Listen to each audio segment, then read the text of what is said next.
종합제TV 시청자 여러분 안녕하십니까. 2024년 4월 5일 식목일이고 사전투표 첫날입니다. 한동훈 국민의힘 비상대책위원장은 사전투표에서 이겨야 국힘당이 이길 수 있다라고 아주 간절하게 사전투표 독려를 하고 있는데 다소 늦은 느낌이 듭니다. 그동안 국민의힘 한동훈 위원장 그리고 보수 언론이 보도한 것만 보면은 사전투표 안 하는 게 맞습니다. 사전투표에 대한 불신감을 증폭시키면서 선관위에 대해서 계속 매질을 한 상태에서 거기에 대해서는 아무 말도 안 하고 반성도 안 하고 잘못되었다, 우리가 오판했다는 이야기도 안 하고 갑자기 사전투표 합시다 라고 하면은 글쎄요, 따라갈까요? 그런데 그동안 이 국민의힘과 한국의 보수 세력, 보수 언론이 2020년 이후 4년 동안 쌓아 올렸던 부정선거 음모론이 이번 총선에서 결정적 역할을 할 가능성이 있습니다.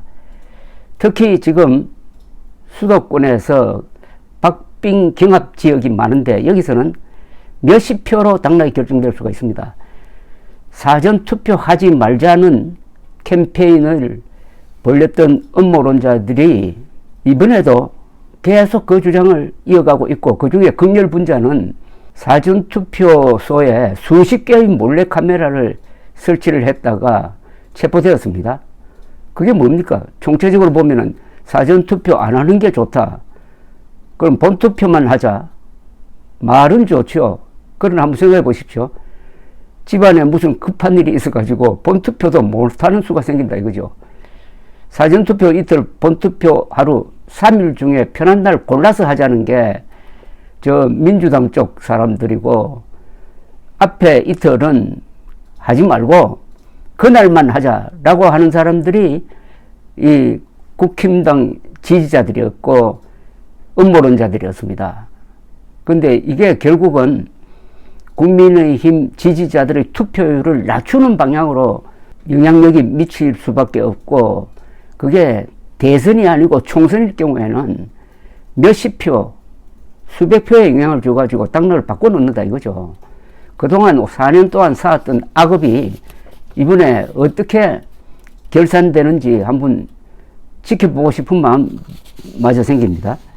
중앙선거관리위원회는 오늘 투표율이 오후 2시 현재 9.57%라고 발표를 했습니다. 9.57%는 2022년 대선 때보다는 다소 낮고 2020년 4년 전의 총선보다는 높은 수치입니다. 오전 6시부터 진행된 사전투표에서 전체 유권자 4,428명 가운데 오후 2시 현재 423만 6,336명이 투표를 마쳤다고 합니다. 현재까지 투표율이 가장 높은 지역은 전남입니다.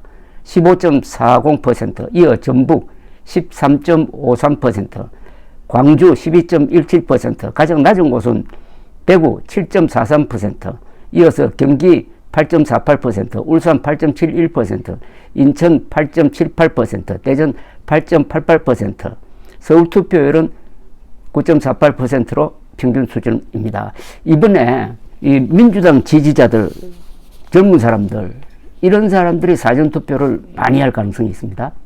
연합뉴스의 여론조사에 의하면 응답자의 39%가 사전투표 의사를 밝혔는데 2020년 총선 때의 사전투표율은 27%, 2022년 대선은 사전투표율이 37%, 2022년 6월 지방선거 사전투표율은 21%였습니다.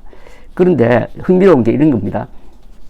민주당 지지자의 51%가 사전투표 하겠다고 이야기했는데 국힘당 지지자의 25%만이 사전투표 하겠다고 밝혔다는 겁니다. 그러니까 사전투표에서 벌써 투표율로 치면은 민주당 지지자가 2대1로 앞서고 있는 겁니다. 2대1로. 이게 물론 득표와 직결되는 건 아니지만 일단 그쪽 사람들이 더 많이, 그것도 훨씬 더 많이 사전투표를 하게 된다, 이런 이야기입니다. 전국 3,565개 사전투표소에 주민증이나 여권이나 운전면허증을 갖고 가면은 투표가 가능합니다. 아주 편합니다. 국힘당 지지자들은 본 투표일에 투표하겠다는 이들이 많고 민주당 지지자들은 사흘 중에 하루를 골라서 하겠다는 이들이 많으니까 어느 쪽이 더 투표를 많이 하겠느냐. 여러분들도 한번 생각해 보시기 바랍니다. 한동훈 총괄선대위원장은 그동안에 줄기차게 이 선관위를 압박을 해가지고 사전투표 용지에 인쇄되어서 나오는 도장, 그건 말고 직접 도장을 찍어야 된다라는 주장을 해왔습니다. 왜 그렇게 번거롭게 하겠다는 겁니까?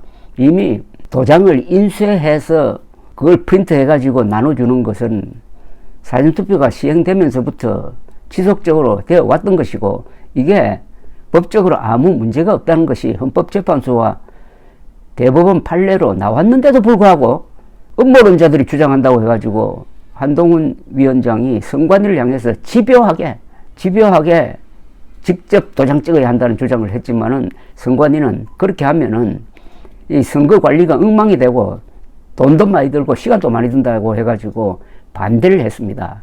그러면은 태도를 확 바꿔가지고 지금 사전투표 여러분 걱정 없습니다, 믿고 찍읍시다 라고 말을 할 것 같으면 그 전에 자기들이 한 행동에 대해서 해명을 해야 될 것 아닙니까? 그렇게 해야 긴가민가 하던 사람들도 안심하고 투표장에 나갈 것 아닙니까? 그런데 느닷없이 나를 믿고 투표장으로 갑시다, 사전투표 많이 합시다, 이렇게 하면은 그게 먹혀 들겠습니까? 그런데 한 위원장은 오늘 서울 신촌에서 사전투표를 한 뒤 투표장에 나가지 않으시면은 대한민국이 망한다, 얼마나 많이 투표장에 나가느냐, 그게 모든 게 달려 있다고 했습니다.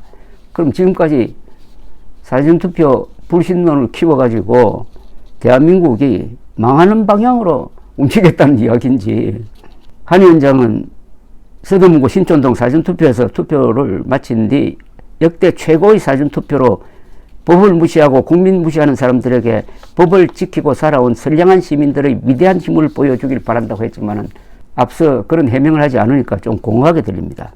한 위원장은 신촌에 이화여대가 위치해 있다는 점을 언급하며 민주당 김준혁 후보를 겨냥했습니다.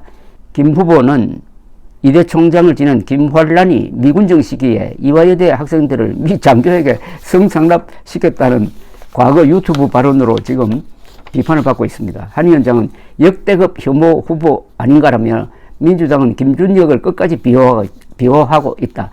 민주당은 김준혁 머릿속에 들어있는 그런 생각들을 대한민국 미래의 표준이 되게 하려는 건가라고 했습니다. 한편 또 이런 이야기가 됐네요. 이번 선거는 자기 범죄를 방어하겠다는 사람들과 법을 지키며 선량하게 살아온 사람들 사이의 대결이라면서 사전투표에 나가달라, 조국당 면면을 봐달라, 그런 사람들이 득세하고 그런 사람들이 기준에 맞는 대한민국을 만드실 거냐라고 물었습니다. 범죄와의 전쟁 프레임을 만든 겁니다. 조국혁신당 그리고 이재명 민주당을 통틀어서 공동부모를 엮으면 범죄 혐의자가 많습니다. 재판받고 있는 사람도 있고, 조국 씨는 뭐 2심에서 징역 2년을 선고받은 상태입니다. 확정되면 감옥에 가야 됩니다. 이 점을 집중적으로 겨냥하기 위해서 범죄와의 전쟁 프레임을 만들었는데, 이게 막판 변수로서 다소 효과가 있는 것처럼 보이기도 합니다. 지금 수도권에서 국민의힘 지지율이 각 선거구마다 상당히 좀 올라와서 격차가 좁혀지는 양상을 보이고는 있는데, 그런데 사전투표에서 민주당 지지자들이 압도적으로 많이 나와버리면은 그런 반등 추세에 찬물을 끼얹게 되는 거죠. 더구나 이번에 민주당 세력은 분진 합격 정책을 펴고 있습니다.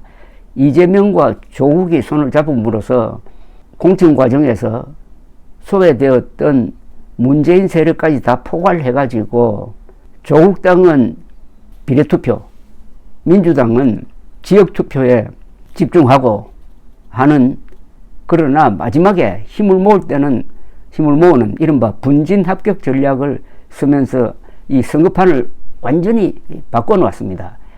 선거판이라는 구조가 바뀌면은 지역적인 방법으로는 그것을 어떻게 바로잡을 수가 없게 되는 거죠.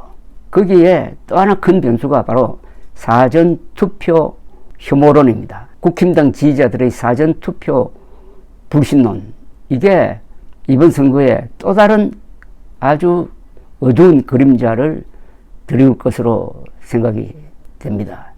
거짓말은 계속 할 수가 있습니다. 끝까지. 거짓말 하는데 뭐 돈 드는 것 아닙니다. 그런데 언제 거짓말이 들통나느냐, 벽에 딱 부딪혔을 때입니다. 거짓말이 더 나갈 수 없는 현실의 벽이라는 게 딱 있습니다. 그게 바로 선거 결과일 수가 있습니다. 감사합니다.